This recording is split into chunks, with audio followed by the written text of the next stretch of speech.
Personal branding. We hear about it everywhere. You might have wondered, as a leader, does it even really matter? And if it does, how do you do it well? Well, our guest today can help answer those questions. Rebecca Allen is a career and leadership success coach for corporate women. She has 13 years experience working with women in finance, IT, consulting, and STEM industries. And her clients get promoted, build strong personal brands, build credibility and visibility with key stakeholders, and lead with authenticity, authority, and heart. We will not only answer your questions about personal branding, but in our great conversation, you'll start to see how your natural talents and strengths help you create your personal brand. Welcome to the Navigating Your Leadership podcast, where we are changing the wave of the future. Like it or not, the world has changed, and as an exceptional leader, you have to change with it or risk being left behind. Hi, I'm your host, Sherry Miter. I'm here to help you navigate this new leadership style. Inside the podcast, you'll discover what your team really wants and needs from you, how to tap into your God-given talents, how to increase your productivity with a strengths-based team, and how to realign with your North Star to truly enjoy your work and your life. This podcast will inspire and empower you today so you can elevate your influence into the future. If you're ready to step out of your comfort zone, then untie those dock lines and jump on board as we begin navigating your leadership. Welcome back to the Navigating Your Leadership podcast. This is your host, Sherry Miter, and I am so excited to have my new friend, Rebecca Allen, on as our guest today. And we've just been having a fun conversation before we hit the record button, and we'll continue it. Well, some of it will continue on here and talking about branding and strengths and actually how they do really marry very well together. So I think it's going to be a great conversation. So welcome to the podcast, Rebecca. Well, thanks so much, Sherry. I'm really, really looking forward to talking about this because, like you say, I think branding and strengths just work so beautifully together, a bit like butter and toast. So I'm really looking forward to, I'm really looking forward to our conversation. Yeah, me too. And you may hear a little bit of Rebecca's accent. So she is down in Australia. We were just talking about how it's like difficult negotiating the time and, you know, how much further ahead. She's in the morning, I'm in the evening as we're recording this. But it's so fun that we can be global with our podcasts and meet new friends all around the world today.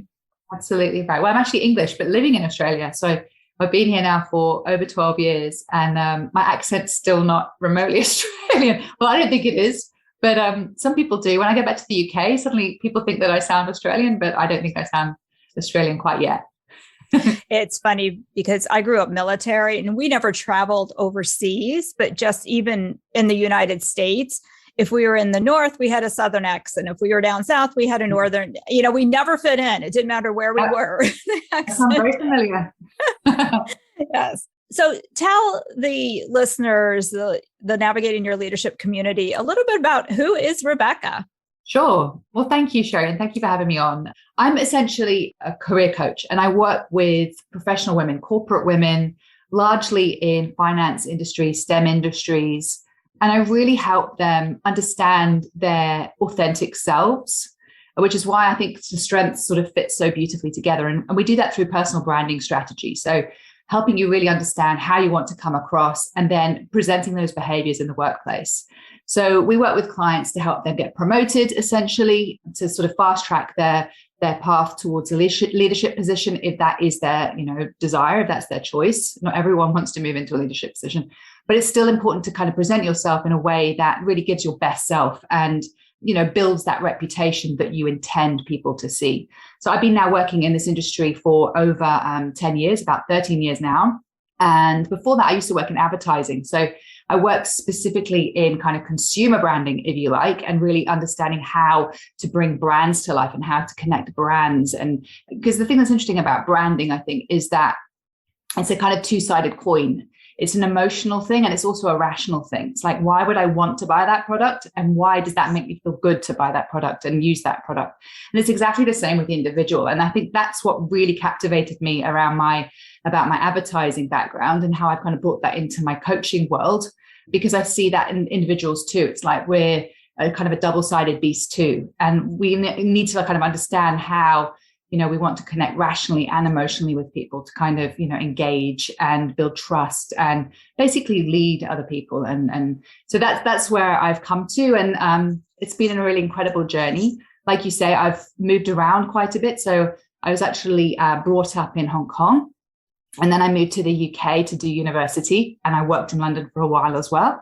And then I went backpacking with my partner, and we decided we had to find some way to come kind of live forever in Sydney. We just loved Sydney so much.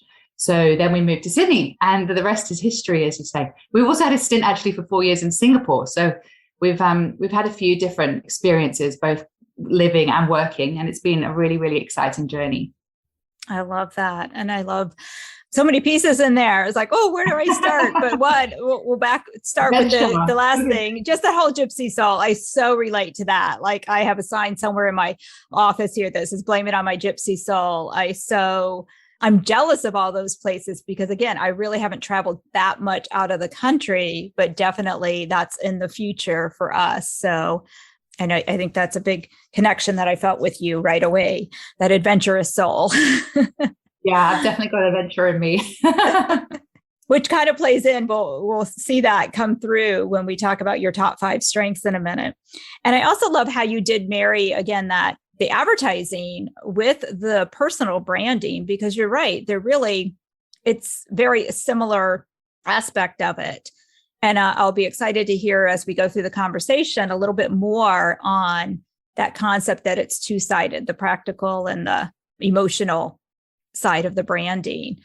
And I'm thinking too, you were in branding before it was cool. Right? Yeah, it's suddenly become like the thing. And there are lots of different ways to do branding. I think that's the thing. There are lots of different ways to do it. But I think the fundamental thing is to be really brave, to be really courageous, to be a bit of Brené Brown, and just to, really try to tap into where your authenticity is. And I think that can be quite a scary thing for some people, and I think a lot of women particularly find that, more of a challenge because so many of these corporate environments are very, very masculine in how they are. And, the assumption is that we can all sort of match this sort of masculine behavior to get ahead. And the reality is that's not true. And I think once you kind of get the courage to really tap into where you're strong and where you really want to exceed and where you want to sort of present yourself, you get the courage to sort of present yourself in that authentic way. And that might be quite feminine, and feminine can be very strong. And that's what I love about looking at branding from the individual's perspective, because it really is about sort of untapping what you value and where you feel strong, because often feminine energy can be very, very strong. And that's what I think is really interesting, because we look a lot around authority and being authoritative and what that means. And again, that's one of those things that a lot of women kind of feel uncomfortable about, because there's this assumption that authoritative means aggressive. And it's really not that. I mean, it doesn't need to be that. It can be that, of course, if you wanted it to be, but it doesn't have to be like that. And that's what I think is really beautiful about it. You can kind of tailor it, if you like, to suit your own authenticity. That's great. And I feel like that's a great lead in to talk about, because being authentic is knowing who you are and your natural talents and strengths. So I did want to, our new format this year with the guests is sharing what your top 5 strengths are. There's 34 themes in the Clifton Strengths. And we're just looking at the top 5 right now. I do always encourage people, unlock the full report. It gives you so much more information about yourself. And for you, Rebecca, I'm looking at, Gallup gives you 2 reports. One's kind of the generic, this is the pat answer to what the strengths are, which is very interesting to read. But the ones we really want to dive into, talking about being authentic and really finding our true selves, is the Strengths Insight Guide, because this is custom made to you. Nobody else has this report but you. There's 1 in 33 million chance that somebody else on the planet would get their assessment back and have the exact same top 5 in the exact same order with the exact same descriptions of the insight report. Yeah. And I find that interesting, actually, doing the assessment, because I've done lots of these sort of assessments, But the thing that I thought was really interesting about it is the questions aren't obvious. The questions it asks you, are not obvious. They have to make you think a little bit about it, because they don't, you kind of have the spectrum, right? Of are you more this or are you more that? And sometimes I thought, well, I'm both. So that was interesting. But some of them I was like, neither of them are relevant to me either.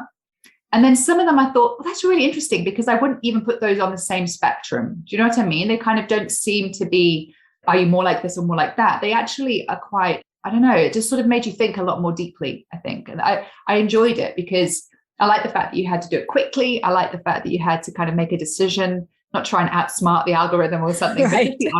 How should I it, answer this question? Yeah, right? What should I think? I'm sure some people do that, right? They kind of, especially if your kind of company is sponsoring the process, you might want to kind of think, oh, should I put in what they want me to be? But that's obviously not valuing you at all, and that's not helping you at all. So, it makes much more sense just to be really compulsive and just, okay, that's definitely more me. But I thought the process was interesting too. I really enjoyed it. And I'm very excited to hear what you think about the outcome. Great. I'm glad you enjoyed the process. And, you're spot on with that. And that's why it's timed. Like you have 20 seconds to answer each question. There's 177 questions for those that aren't familiar with Clifton Strengths that they don't want you to pause and think, how should I answer this? What would my boss say? If you're going for promotion, what do you think would be the right answer? It truly needs to be your answer. And the way, it's scientifically formulated. So it's very hard to not be your authentic self when you're answering the questions. And the neutral answers or no answers or, oh, it timed out on me. That is an answer in itself, because then they realize, oh yeah, you're not strong. You don't view strong on either one of those. And that's okay. That's an answer. Yes. Yeah. Exactly. I like that. So Rebecca, your top 5 are achiever, learner, responsibility, maximizer, and positivity. And I'm going to read the standard answer to it. Like, what is the theme description for everybody? But then we're going to dive a little bit into what it means for you specifically. And then we can see how it all ties into what you do today and what makes you so good at what you do, but it also makes you happy doing what you do. And if you could feel like I can feel, even though you're across the globe, Rebecca's energy is so contagious. It truly is. And as we go through, you'll see why. And I will say, I totally have talent envy with this first talent of yours, which is achiever. And thank you. Which we're not supposed to have. Like, we're supposed to be happy with our own talents and strengths and lean into them. But so the achiever. That's futuristic, actually, on your website. Mm-hmm. Obviously, that was also interesting. I thought that's an interesting one. I wonder what that's about. Like, I was obviously thinking ahead, but it's the dreamer. It's the Walt Disney World theme. That's the way I look at futuristic. It's like we're always dreaming and thinking about the future and all of that. I do love my futuristic. So especially talented in the achiever theme have a great deal of stamina and work hard. They take great satisfaction from being busy and productive.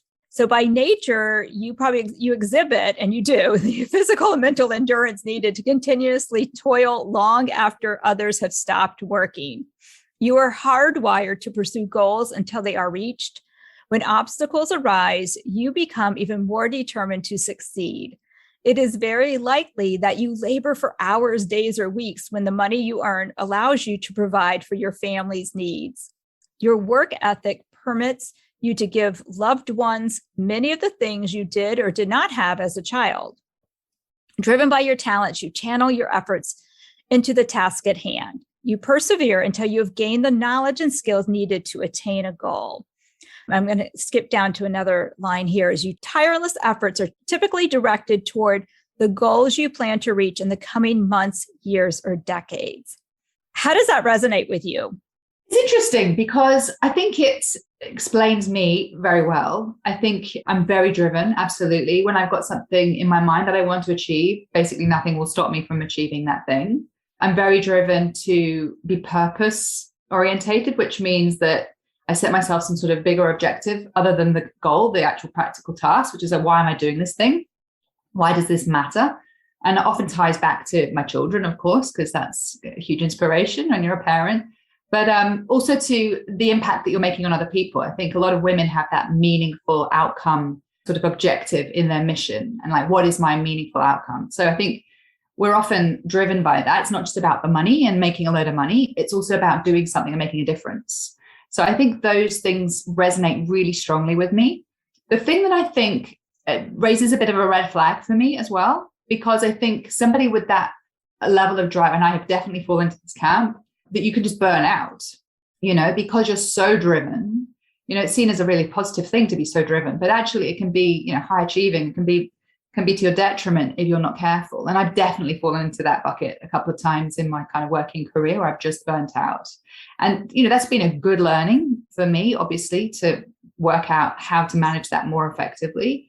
But I think just working hard is not, you can kind of get a great outcome and be happy with that. I've learned that, rather than just driving yourself into the ground and hoping that that's going to be different, because it's not. It actually really works against you. So I think that's interesting. But yeah, I see both sides of that. There's a real positive, but there's a real something to be kind of mindful of there. Right. And exactly to that point is every talent theme has a blind spot. Right. And it's a spot that, whether it be, if it shows up in that not necessarily even a negative way, but that raw way, that way that's not harnessed, or even sometimes it's the way it's perceived. Yes. You may have been told, like, oh, just slow down. You don't have to work that hard. Yes. But you're enjoying the process. Sometimes it gives you joy, because probably if you're not striving towards something, you probably get antsy. You probably get unsettled. It doesn't feel good not to be striving for something. Mm-hmm. But you're absolutely right. A high achiever needs to be careful of their own energy, that they don't burn out, that they don't, and that they're working towards achieving the right things. Yes. 100% agree with that.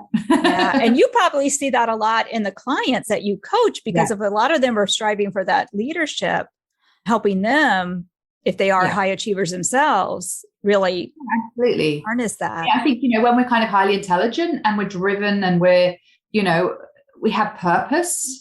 When you have purpose, that's a really wonderful thing, because it really drives you. It's like having somebody whipping you behind you, from that perspective. But you're kind of driven, and the outcomes excite you, which is exactly what that achiever strength is. The outcomes really excite you. You feel like, validation from the outcomes. You can see something tangible, or you can hear somebody saying something to you that's, you've done a great job, or whatever it is, And being a coach, it's really interesting with the achiever strength, because obviously the whole gist of coaching is to help people achieve and to help people, move forwards and to become their best selves and to get great outcomes like pay rises and promotions, So for me, I also get huge validation seeing my clients achieve, because it meets my own value and my own, strength of achievement.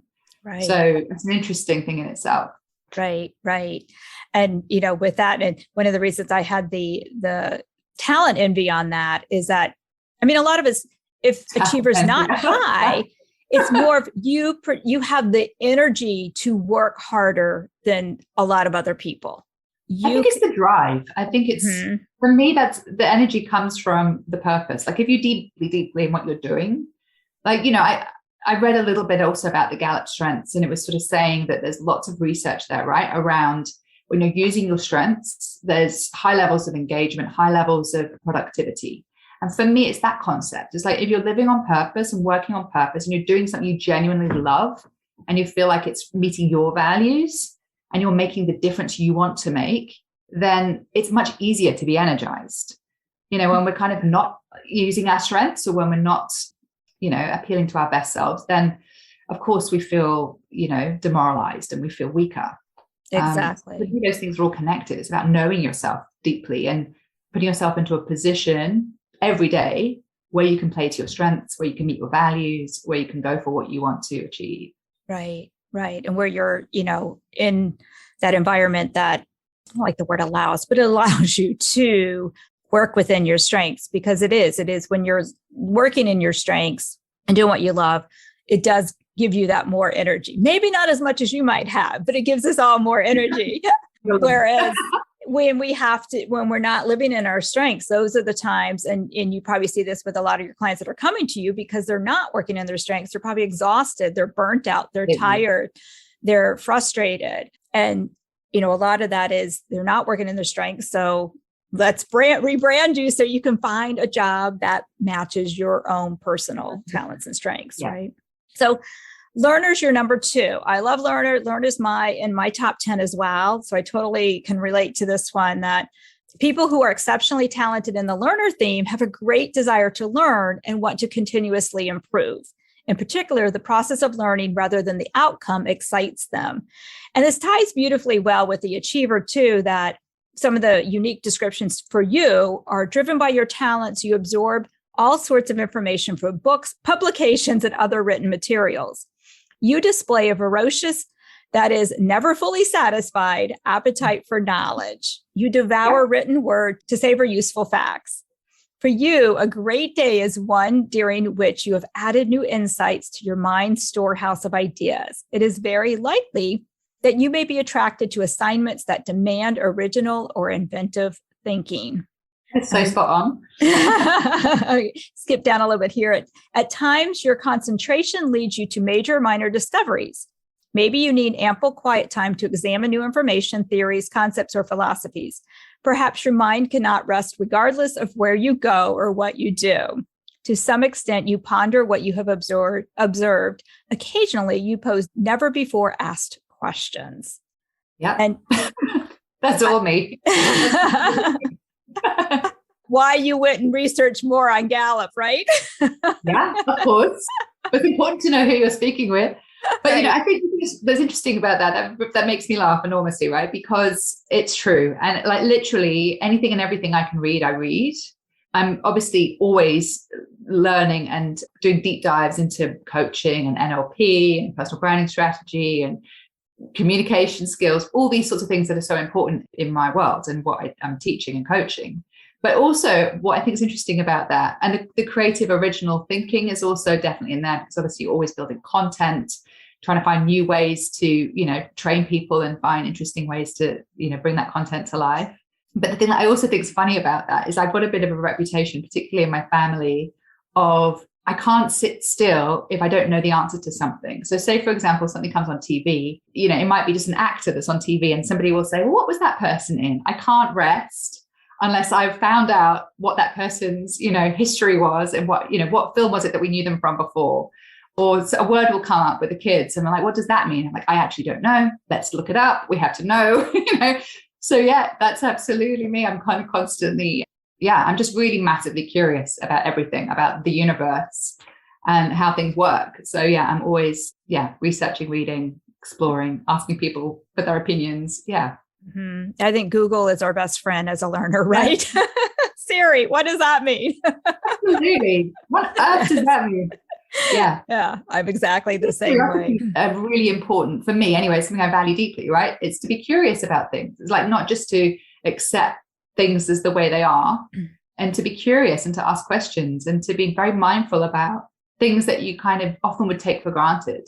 I think actually having children has made me be like that more, because children are so deeply curious, aren't they, naturally? And, you have conversations about all sorts of random things. Like I remember when my little girl was tiny, she sort of said to me, why do leaves have veins? I was like, such a good question. Like, why do leaves have veins?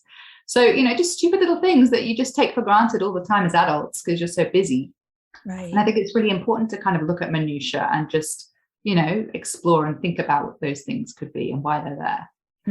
I love that.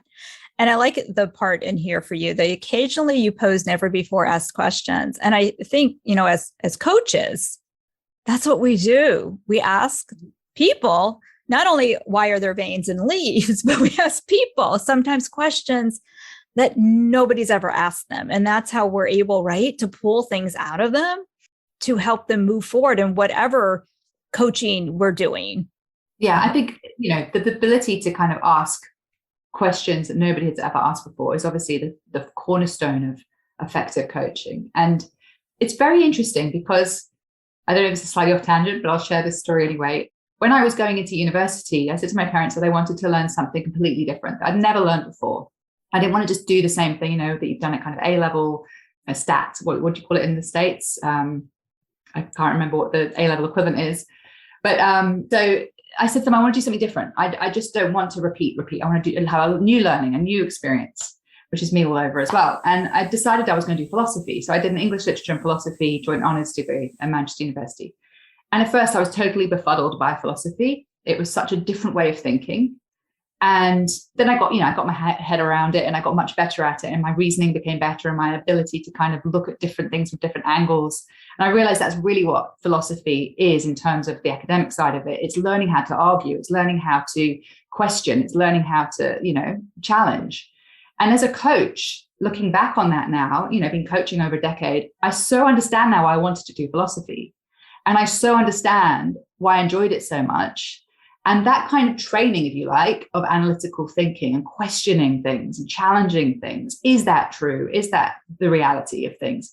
Because a lot of the things we talked about were metaphysical, like, does this horse even exist? Just that we can see it, does that mean it exists? But, I kind of can see now why I was so drawn to that discipline.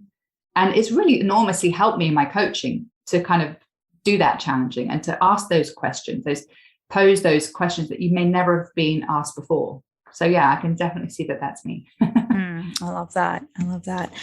So then we move down to responsibility. And this one, people who are exceptionally talented in responsibility theme take psychological ownership of what they say they will do. They are committed to stable values such as honesty and loyalty. A couple of highlights I picked out here is it's very likely that you place a premium on doing everything correctly. Whatever you are involved in or associated with must typify, that is, symbolize accuracy and precision. Your high standards demand exactness. Because of your strengths, you have a strong sense of commitment. It motivates you to make sure that things are carried through to completion, even when difficulties arise. How do you see that showing up in your life or in your business? It's completely accurate, once again. Yeah, I mean, hugely responsible, have to see things through. Although the thing that I absolutely have learned over time, and again, this comes with the high achiever concept of burning out and stuff like that, is if you become like very, very perfectionist orientated, that really does not serve you. And that's definitely a behavior I've had to work on as I've kind of got older. It definitely hindered my progress earlier on in my career, wanting it to be perfect rather than good enough. And that's a big distinction that I've made now in my business. And I see a lot of my clients struggling with perfectionism. It's a real burden, and it doesn't need to be, right? And we have to just redefine what that looks like for us and how, what good enough looks like. Because how I look at it is, while you're trying to be perfect, somebody who's doing something good enough is getting promoted a lot faster than you. And that's the truth for so many women that I come across. So yeah, that's definitely something I'm very mindful of. I've become very consciously aware of that concept of perfectionism. And it's good to be responsible. I think I've always been seen as the responsible friend, like from being very young, I was always sort of seen as that. If Rebecca's going, you can go kind of thing. I've heard that from a few of my parents when I was a kid. And I kind of thought that was kind of cool when I was younger. But then I look back on that and I think, God, that's a bit boring. Why was I always the sensible one? But, it's the truth. It's just the way that I'm built. Mm-hmm. Right. Two things I want to point out with responsibility. And for somebody listening to this, and maybe they do their Clifton Strengths and responsibility is really low, that does not mean that you're not honest and loyal. So I just want to clarify that just because same thing with like, if you don't have high achiever, doesn't mean you don't achieve things. Your path just looks different than somebody with high achiever, high responsibility. And that's what this is all about, is just figuring out what your path to success looks like. And just like with Rebecca, it's going to help you brand yourself so you stand out and kind of create your own path there. It's the same thing with strengths. It's finding your path, because we don't want to all be cookie cutters. No, absolutely not. Would the world be a boring place if we were all the same? Right. The other thing too, where I could see this with having high achiever and high responsibility. So my husband has high responsibility, and we talk about this a lot. And I said, the biggest thing, and people I coach with high responsibility, the one thing with people high responsibility is learning to say no. Because if you say yes to something, your responsibility takes over and you're committed to that no matter what. Right. And it's really learning to just, really pause before accepting a yes, before saying yes to something. Because if you don't have the time, the energy, the true desire to do it, then just say no right from the get-go and let somebody else, do it. Good advice. But it's not something I've ever struggled with, actually, saying no. I've always been very comfortable. I don't worry about upsetting people. If it upsets people, then so be it. But obviously I take responsibility for it. I don't want to upset them. But yeah, I'm very comfortable with staying true to myself and my boundaries. I think that's one of the most important things, within the branding, is to know where your boundaries sit. Because once you let people kind of compromise your values or compromise how you think things should be done, then, everything breaks down. So yeah, I'm really comfortable with not being popular. If I have a decision that people don't like, that's fine with me. It doesn't bother me, because I just know that I need to protect, myself. Right. Absolutely. And I wonder, like, maximizers your next one. And I wonder if that helps you with that, because a lot of people with high responsibility have a hard time saying no. And that's what causes them to burn out, because they're saying yes to everything. And then they feel responsible to follow through on that yes. And you can't say yes to everything. So no, you shouldn't. Yes, no, you shouldn't. Right. What is maximizer? I wasn't, I saw that and I thought, well, that's interesting. What's that about? Mm-hmm. So maximizer, people exceptionally talented maximizer theme focus on strengths as a way to stimulate personal and group excellence. They seek to transform something strong into something superb. Another one of mine, I have maximizers, my top 5 as well. And again, it's what we do, Rebecca. It's what we do. Okay, maximize. So it's about maximizing the talent, the potential of others or yourself. It's about everything. So kind of the difference too. So there are people that are high developer and people that are high maximum. Every once in a while, you see somebody with both, which is kind of an interesting dynamics. But developers love to start from scratch and build something from scratch. Whereas maximizers, we love to start with something that's already really good and help them be better, or a thing. It could be a thing for some people. It doesn't necessarily have to be people. For you and I, it's people mostly. Yeah. That's why it totally makes sense of who your clients are. And I don't have it right in front of me, but I know in one of your bio, you actually said you have a line in there about who you love to work with or who your best clients are. Do you know what I mean, it's driven women, right? It's intelligent, driven women who just expect more, like who just don't want to settle.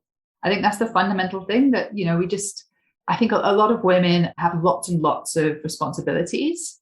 And, the thing that I hear a lot is, can I be ambitious whilst also being a mum, for example? Can I be ambitious when I'm 40? Can I be ambitious? Is it possible to do those two things together? And, again, like these things, they're all subjective, right? So your definition of ambition will be very different to mine and the next person. And it's very important to define it for you and what success looks like for you, because if you kind of benchmark yourself on somebody else's version of success, you're going to be very unhappy. Any comparison that we do like that just doesn't serve us. So, yeah, I mean, it's just somebody who wants to drive and wants to push themselves and just kind of see what she's really capable of, because we're always kind of underperforming to what we're really capable of, because we stop ourselves from just trying that little bit harder in case it fails, right? In case we don't get there or whatever it is. But yeah, it's about driving ambition, whatever the ambition is. Mm-hmm. Yeah. And I did highlight some things with the maximizer, your maximizer, and it's so fun for me because you see the thread coming through of the other talents in here, because it goes back to good questions. That chances are good that you may accept that no two people are exactly the same. This partially explains why you ask so many questions. Right. Sometimes you are trying to figure out what makes an individual different from everyone else. Perhaps this knowledge allows you to inspire, coax, demand, challenge, or pressure various people to do their finest work. Right. You might argue that excellent outcomes are produced by people who have opportunities each day to do what they do well. And then the last thing I'll say on the maximizer here, and I want to throw it back to you, is it's very likely that you might see yourself as a person who invents unusual or innovative ways of doing things. Perhaps you grow weary of certain activities when you are forced to perform them in the same way again and again. Your frustration may increase when you know there is a better way to do something, but no one is willing to consider the changes you suggest. Right. Speak to all that, Rebecca. Interesting. I mean, I think for me, what that says as well is a variety value. So I know that I have a variety value, right? So I don't want everything to be the same all the time. Some people are more sameness, some people are more variety. I'm definitely variety, which I think why the adventure is always in there as well, because I just want to experience the whole universe as much as I can, right? And I think building on, from a work perspective, I suppose, you constantly want to improve what you're doing. You constantly want to improve the content. You leave what works. If this is working well, you leave it alone, right? Obviously, but you're constantly kind of trying to make things better to make them work more effectively. So yeah, I think it's definitely a solid description of me. Yeah. And I can see where your maximizer, like really, to me, this is the one. When I was reading through this, it's like, oh, this is why she's so good at branding and helping women brand, because you want to take, again, that person that's already had success. Yeah. But they're looking for more. They're looking for that different job. They're looking for that. And you're not afraid to ask the questions. And you understand that they're each unique people. And that's what branding is, right? It's how to stand out in that crowd. And you're not going to let them settle. No, but I think the thing that I think is really interesting is we don't really know what we're capable of. Like, none of us really knows what we're capable of unless we push. And the only thing, like people always say, the only thing that's really stopping you is you. And it's very contrived. We hear it all the time, but it's so true. Because, unless you've got somebody who can help you see you more effectively, like in your world, Sherry, it's exactly the same, right? You're showing people where they're strong. And a lot of people don't acknowledge their strengths, I find. They go, well, if I can do it, everybody else can do it too. That's the first thing that I hear. It's nothing special, just totally undermining the strength. Why not own that strength? Why not say, this is where I'm really strong. This is where I can show my best self and I can really give the best outcome for both me, but also for my organization or the people around me. Why not do that? Why not say I deserve more? Because I think a lot of women, again, have that blocker around deserving and worth. And if you're saying to yourself, I don't deserve this, if you're saying to yourself, I'm not worthy of this, if you're saying I'm not ready yet for this thing, which I hear all day, every day in my business, right?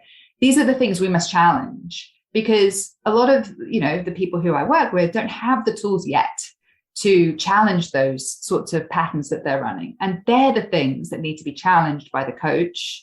They're the things that we're saying to ourselves that are absolutely preventing us from maximizing our potential. And so, yeah, I see my role definitely as that person, like you say, to maximize, to sort of get you over that final hurdle, if you like, to really just release yourself and to become this authentic you, this person who's just desperate to come out and be you and to feel the success that you want to be. Because again, I find a lot of women are struggling with that concept of just not feeling like the success I really wanted to be. At this age, I thought I'd be doing this. At this age, I thought I'd be doing that by now. And again, it's about really knowing what success looks like for you so that when you've achieved it, you have been successful.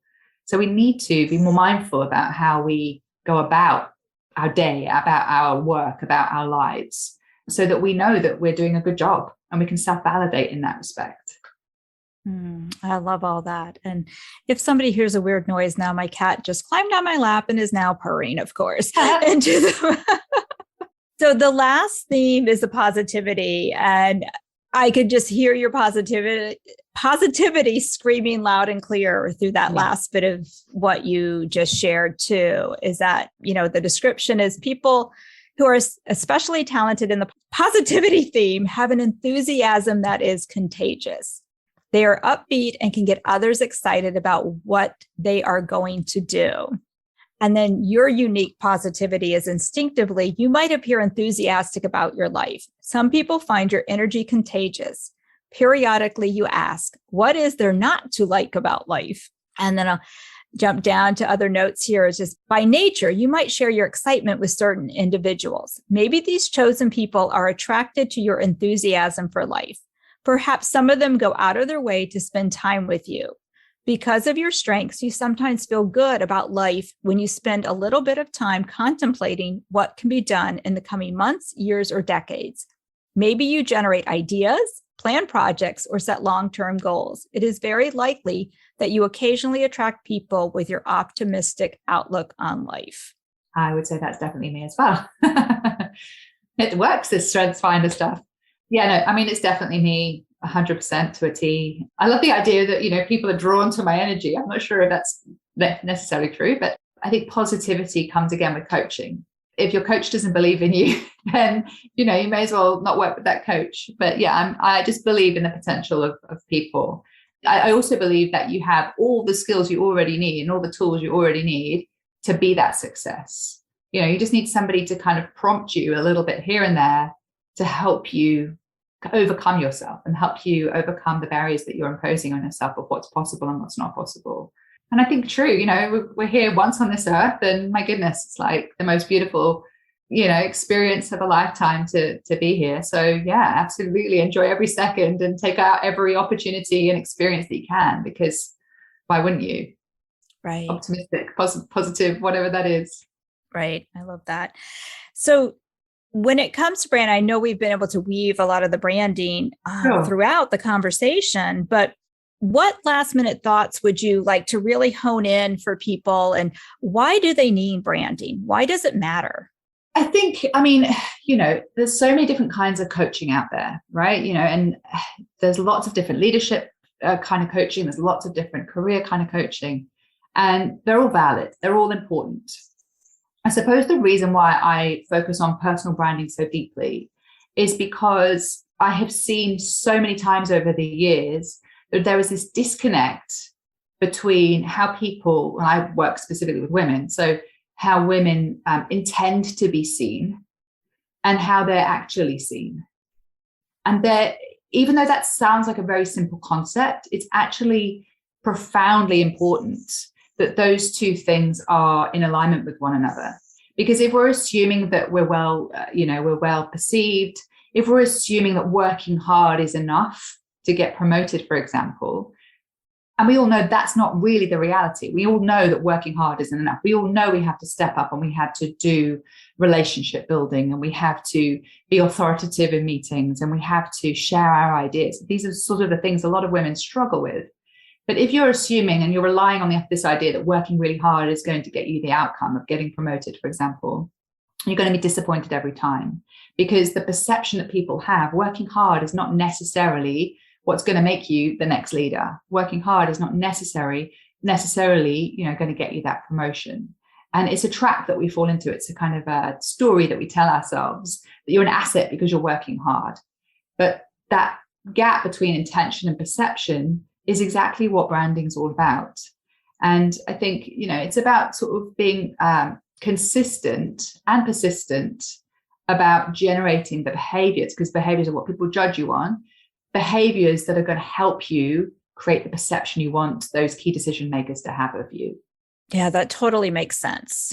Totally makes sense. And I know you mentioned this earlier on, but if you can kind of come back to it again, who is that woman out there who I work with and who might want to work with you, Rebecca, on the branding? Where is she in life? Yeah, that's a really good question. So, I essentially work with women who are in their 30s and 40s, mostly. I do work with people earlier in their careers sometimes, but women who are in their 30s and their 40s, and they are frustrated with the progression that they're making. And they're frustrated by feeling overlooked, feeling undervalued, feeling unrecognized. And that might be going on for years. That's often the case. And they just sort of are exhausted by it all. And they're questioning, whether they should still continue to work, whether they should stay with this organization or not, or whatever it is. But they're basically feeling kind of overlooked and often underpaid. And, those women deserve better, in my opinion. So, they're the kinds of women who I want to work with, who are, looking for the next move. They are kind of ambitious in that sense, that they do want to, perform well at work and feel kind of meaning and value and recognition from their work. But they're just not there at the moment. So they're exactly the perfect kind of clients for me. Great. And one last question for you on the branding too, is have you found since COVID and people have had this pause in life, have you found a lot more women seeking out changes in their careers? To be honest, what I've seen with COVID is I've seen massive burnout.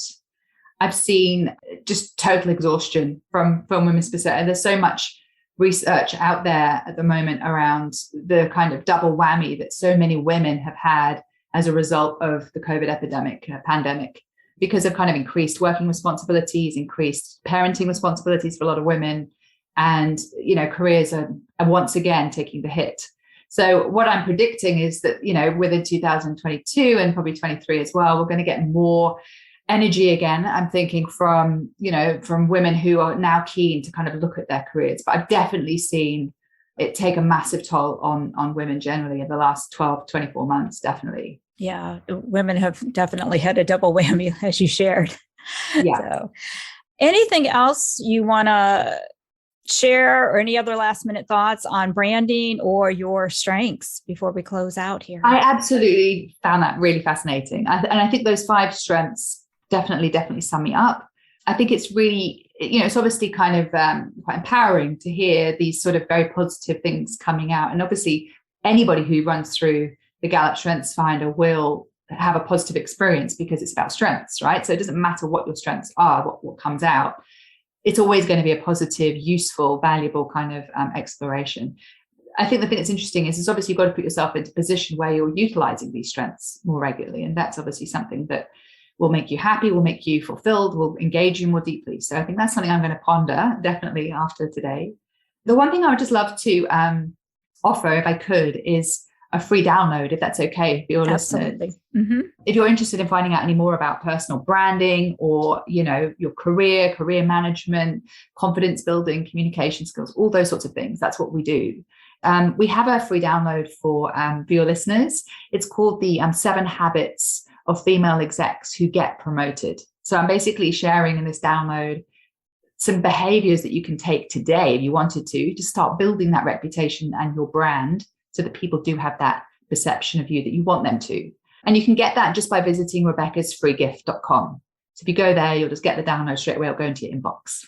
Great. And I will put the link in the show notes as well. Thank you. And as I'm listening to this, it's like, I feel like even if you're not in a position that you're looking for a different job or you're looking for that promotion, it's like, I think we all need that. I think we all need to know that's like, how do you want the world to perceive you?